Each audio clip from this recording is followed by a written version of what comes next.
নতুন ঝাড়ু দিয়ে আমরা যখন ঘর ঝাড়ু দিই তখন খুবই বিরক্তিকর একটা বিষয় হচ্ছে গিয়ে নতুন ঝাড়ু থেকে যে ফুলগুলা ঝরে ঝরে পড়ে সেটা। আজকে আমি শেয়ার করব নতুন ঝাড়ু কেনার পরে কিভাবে ফুলগুলো পরিষ্কার করবেন সেই বিষয়ে।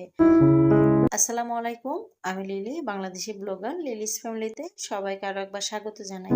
কাছে কিংবা দূরে, দেশে বা দেশের বাহিরে যে যেখান থেকে আমার ভিডিওটি দেখছেন, আশা করি সবাই ভালো আছেন, সুস্থ আছেন। শুকুর আলহামদুলিল্লাহ, আমিও বেশ ভালো আছি।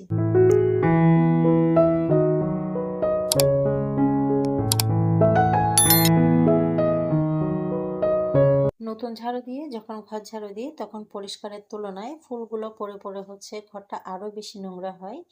তো আমি যেটা কাজ করি সেটা হচ্ছে আমি বেশিরভাগ ঝাড়ু বেঁধে হচ্ছে ঝাড়ু বানাই। আমি রেডিমেড যে ঝাড়ুগুলো পাওয়া যায় সেগুলো তেমন একটা কিনি না। শীতকালে দেখা যায় ফুল বিক্রি করে, ফুলগুলা কিনে সুন্দরভাবে শুকিয়ে নিই।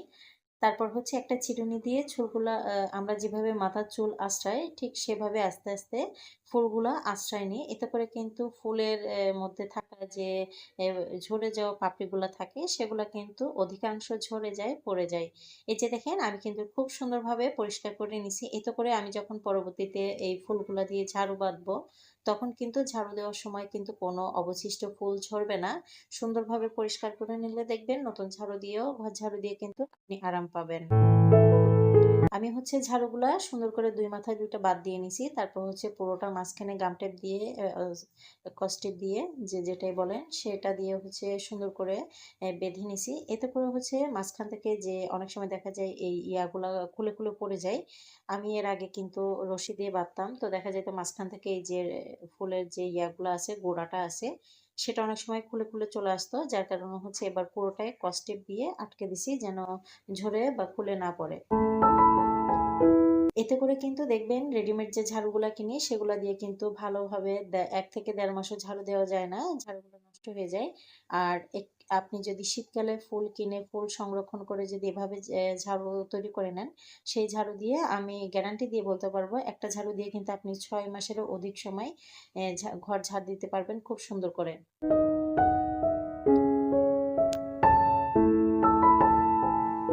অনেক সময় দেখা যায় কিছু কাজ পূর্ব পরিকল্পনা করে রাখি যে কালকে সকালে এটা করব ওটা করব, আর অনেক সময় দেখা যায় হুটহাট যেটা সামনে পাই সেটাই করতে থাকি।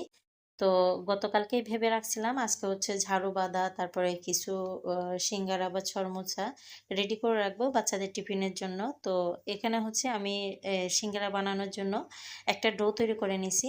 আর এটা হচ্ছে সিঙ্গারার ডো একটু অমসৃণ আর একটু শক্ত টাইপের করে নিছি আমরা যেভাবে করে নিই। তো এগুলো যেহেতু আমি প্রয়োজন করব সেজন্য হচ্ছে বেশি করে বানাচ্ছি না। দেখা যায় অনেকগুলো বানায় রাখলে একসাথে এক ধরনের লাগবে, হয়তো বা বাচ্চারা এক জিনিস বারবার খেতে চাইবে না।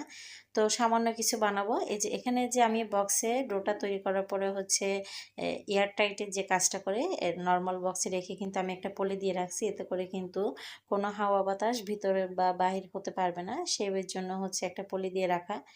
আর এরপর হচ্ছে আমি এখানে ডোর ভিতরে যে জিনিসগুলা দিব বা যে সবজিটা ইউজ করব সেগুলো কেটে নিচ্ছি। এখানে হচ্ছে গাজর, আলু আর হচ্ছে কিছু চিকেন দিব রান্না করা, সেই চিকেনগুলো রেডি করে রাখছি।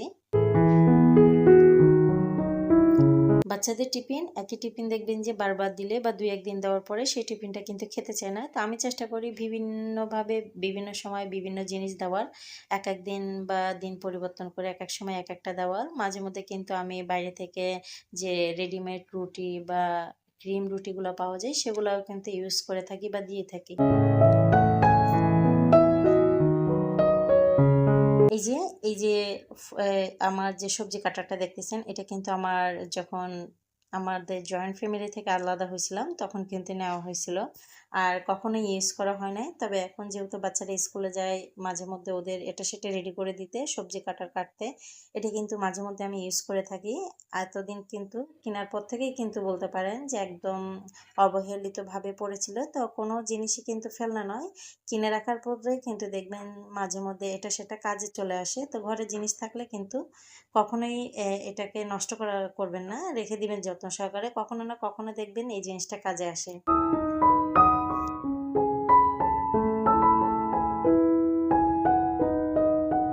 বাসায় ছোট বাচ্চা আছে আর আপনি যে আরামে কাজ করবেন এটা কিন্তু কখনোই সম্ভব না। ছোট বাচ্চা থাকলে কিন্তু আপনার সাথে আপনার যে কাজগুলো থাকে অনেক সময় অনেক কাজ করার জন্য চেষ্টা করবে বা আপনাকে বিরক্ত করার চেষ্টা করবে। তার ফাঁকে কিন্তু বাচ্চা নিয়ে আমাদের কাজগুলো কমপ্লিট করে নিতে হবে। এই যে আমি আমার বাচ্চাদেরকে সাথে নিয়েই কিন্তু এই নাস্তাগুলো রেডি করে নিয়েছি। সাথে কিন্তু আমার আম্মাও আমাকে হেল্প করছে।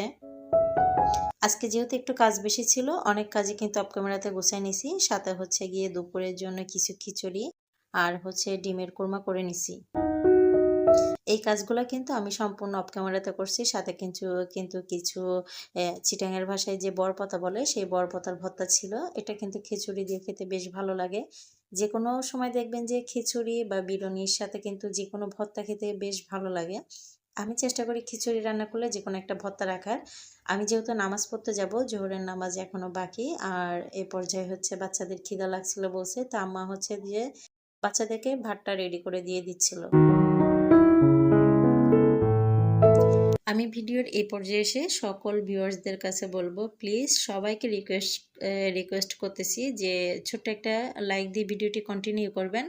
আপনি আমার চ্যানেলে নতুন হয়ে থাকলে চ্যানেলটি সাবস্ক্রাইব করে নেবেন।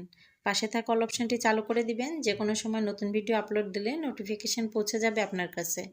আপনি আপনার মূল্যবান সময় এবং সুযোগ করে আমার ভিডিওটি দেখে নিতে পারবেন। যারা অলরেডি কাজটি করে দিয়েছেন সবাইকে অসংখ্য ধন্যবাদ। সবাইকে ভাত দিয়ে হচ্ছে গিয়ে আমি গেছিলাম নামাজ আদায় করতে। এরপর হচ্ছে আসার পরে আপনাদের ভাই আর আমি একসাথে খেতে বসবো। বাচ্চারা কিন্তু দেখেন দুই ছেলে মেয়ে হচ্ছে খেয়ে উঠছে। বড় ছেলে এখনো খাচ্ছে, আম্মা খাচ্ছে। সাথে হচ্ছে আপনাদের ভাইয়াকেও ভাত দিয়ে দিছি। এখন কিন্তু হচ্ছে আমি বসে যাচ্ছি। মেয়েকে যে প্লেটে ভাত দিছিলাম সেই প্লেটে হচ্ছে আমি বসে যাচ্ছি, কারণ ও হচ্ছে অনেকগুলো ভাত খায় নাই। যেকোনো খানা নষ্ট করতে কিন্তু আমার খুবই খারাপ লাগে। খানা না, যেকোনো জিনিস আমি অপচয় কিন্তু একদমই পছন্দ করি না। যেকোনো সময় যেকোনো জিনিস আমি যেকোনোভাবে কাজে লাগানোর চেষ্টা করি, সেটা যদি আমার কাজে আসে।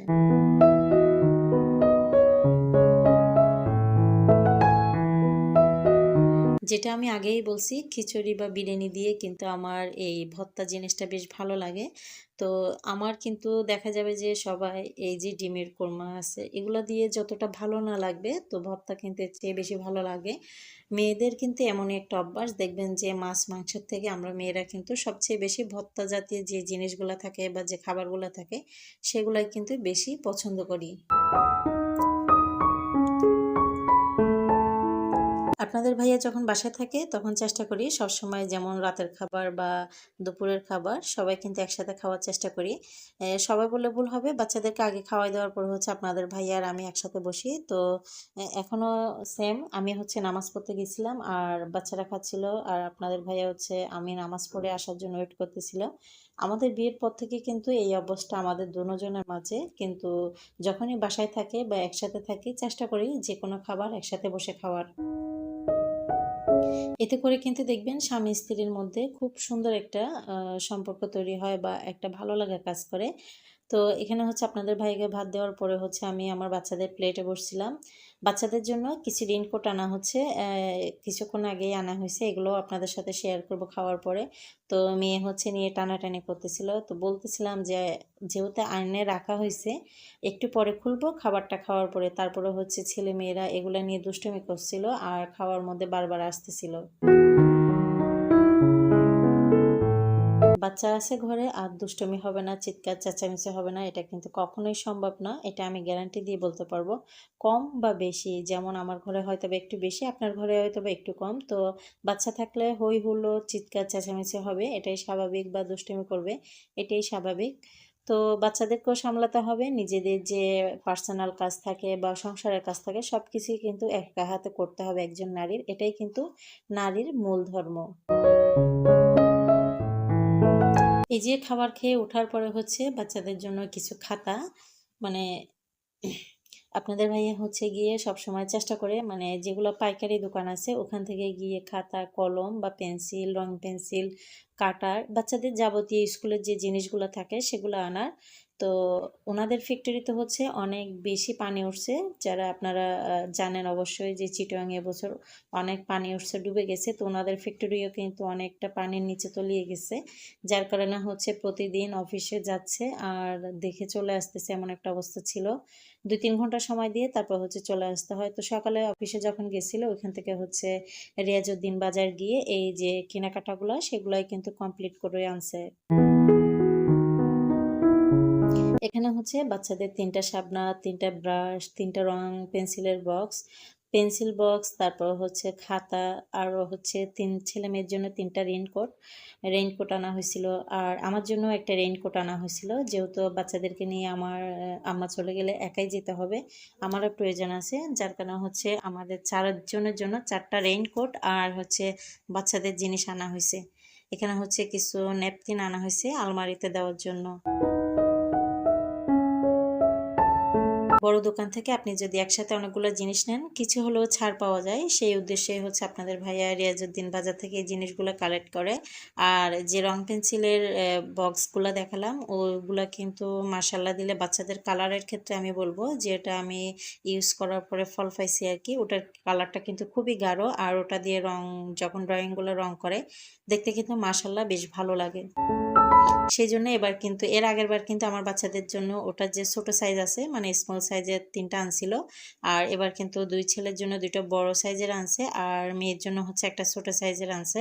3 ভাই বোনের জন্য হচ্ছে 3টা। বাচ্চারা থাকলে দেখবেন যে একজনের জন্য একটা আনলে ওটা নিয়ে কাড়াকাড়ি হয়, তবে আমার বাসায় আনতে হলে 3টাই আনতে হবে, তা না হলে হচ্ছে মারামারি শুরু হবে। সেজন্য সবসময় চেষ্টা করে যে কোনো জিনিস 3টা করে আনতে। একটু আগে যে রেইনকোটটা দেখালাম সেটা হচ্ছে কালো ব্ল্যাক কালারের, সেটা হচ্ছে আমার ছিল, আর বাদ বাকিগুলো হচ্ছে বাচ্চাদের ছিল। এই যে রং পেন্সিলগুলোর কথা বলছি এগুলাই হচ্ছে রং পেন্সিল, এগুলো কিন্তু বাংলাদেশের তৈরি, মানে কিন্তু বেশ ভালো। আপনারা যারা বাচ্চা আছে বা ড্রয়িংয়ের জন্য কিন্তু এই পেন্সিলগুলো ইউজ করে দেখতে পারেন, আশা করি ভালো লাগবে। আমার আজকের ভিডিও আমি প্রায় শেষ পর্যায়ে চলে আসছি। আমি সবাইকে এই পর্যায়ে বলবো যারা এখনো পর্যন্ত একটি লাইক দিন নাই প্লিজ মনে করে একটি লাইক দিয়ে ভিডিওটি শেষ করবেন। আজকের ভিডিও এখানে শেষ করব। সবাই ভালো থাকবেন, সুস্থ থাকবেন। আল্লাহ হাফেজ, আসসালামু আলাইকুম।